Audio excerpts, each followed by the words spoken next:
daawade qofkan aad aragtaan waa Mooge oo markaasi ku leexday maqaaxi ku taala garoonka diyaaradaha wuxuuna isu diyaarinayaa duulimaad bilaaban doona daqiiqado kadib wuxuu ka iibsaday maqaaxidii mamacaan uu markaasi ku sugo inta duulimaadka laga gaadhayo wuu fadhiistay wuxuuna isku mashquulinayaa markaasi doonaya inuu akhriyo wargeysyadii subaxa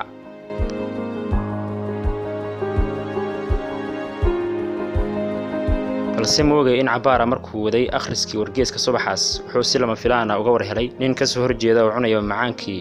oo meesha dhigtay bilaa fasax arrintani waxay la yaab ku noqotay Mooge balse waxa uga sii dareed markii macaankii uu meesha dhigtay lagu sii maamulay ee waliba la siiyay mid kamid ah uu qaatay Mooge isagoo waliba la yaab ay la tahay arrintani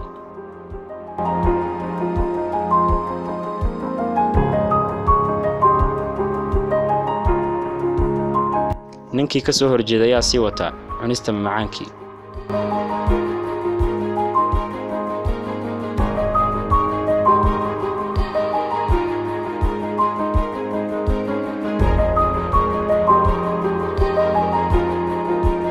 waxay hawshiisa ku socotaba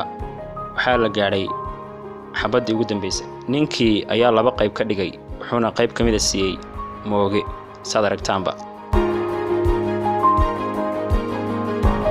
waa la isku wareersan yahay mid walba cunida macaanka ayuu wadaa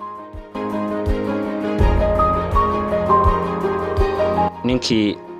ayaa alaabtiisii gurtay oo ka kacay goobtii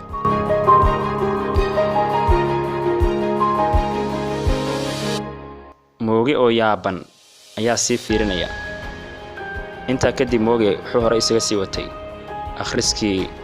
wargeysyadii subaxa in cabaara markuu goobta ugu dambeeyay Mooge ninkii waxaa ka dhamaaday waqtigii uu istaagay wuxuuna damcay inuu laaco jaakatiinkii uu qabay markaas yaale ileen mamacaankii la cunayay waxaa lahaa ninkii kale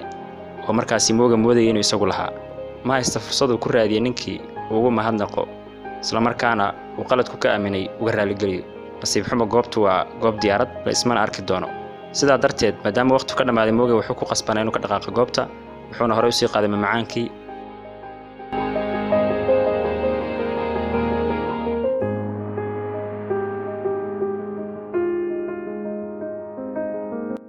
saad aragtaana wuxuu ku caawiyay nin kale oo meesha fadhiya isagu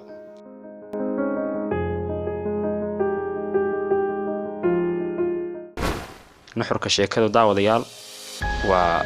hubsiimo hal baa la siistaa waxay sidoo kale sheekadu muujinaysaa kaadsiimaha iyo inaad wax talaabaha si degdeg ah u qaadin waxa isbedeli doona Moogida halkaad kala socotaan waa Bishaaraga Media